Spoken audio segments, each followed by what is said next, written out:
هذه جعرانة كانت نعم. فيها غنائم المسلمين نعم. التي من أثر غزوة حنين. أتى بها النبي صلى الله عليه وسلم গজল হুনাইয়া। غزوة حنين. হুনাইন। গজল হুনাইয়া থেকে তুমি যে আসার পর এখানে এখন এখানে আসা ইয়া থাকছে। إلى هنا نعم. هنا ووزع الغنائم هنا. هنا কি وزع الغنائم على المسلمين আল্লাহ في هذا الموقع. এই মুকাত থেকে সমস্ত মুসলিমদেরকে উনি হেদায়েত وصلى النبي صلى الله عليه وسلم এবং নবীজি এখানে নামাজ পড়ছে وأحرم এবং হারাম করছে। من أحرم وتوجه إلى مكة وأدى العمرة ثم رجع إلى هنا. মক্কাতে হজ করার জন্য উমরা করবার আগে এখানে হারাম করে তারপরে উনি মক্কাতে গেছেন হজ করার জন্য। مكة هنا 19 يوما.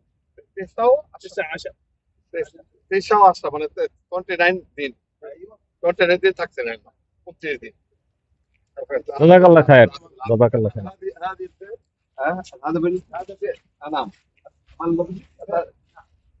هذه نعم. توضأ منها النبي عليه الصلاة والسلام. এই বেতটা নবীজি এই যে বেতটা এটা না না মানে এইটা হচ্ছে এই কূপটা এটা। حنين 4 تسمع بعيد. هذا في طلع بتاع ماي هذا ماي شو مايك شو مايك هذا ايه هذا ولا فيه. هنا ليس هنا أي عبادة. ايوه لكن شوف النبي صلى الله عليه وسلم مشى هنا توجه إلى الحرم. هنا نصلي ركعتين في المسجد. এখানে ইবাদত নাই, কোনো ইবাদত নাই। নবীজি এখানে 2 রাকাত ইহরাম বানছেন, 2 রাকাত বুঝিয়ে নামাজ পড়ছেন। এখানে শুধু জিয়ারা করব দেখবা। আর এটা হলো কূপ।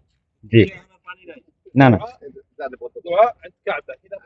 এখানে কোনো দোয়া না, দোয়া কাবা থেকে দোয়া। শোনেন ওটা যেটা বলছে আপনারা খেয়াল রাখবেন, এই জায়গায় আসলে কোনো দোয়া নাই।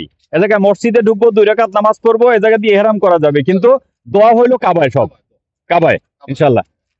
জাযাকাল্লাহ খায়ের।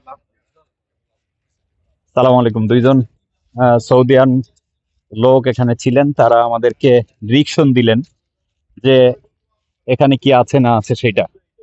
আমাদের সাথে হাজী সাহেবরা যারা আছেন সবাই আছেন এখানে, আলহামদুলিল্লাহ।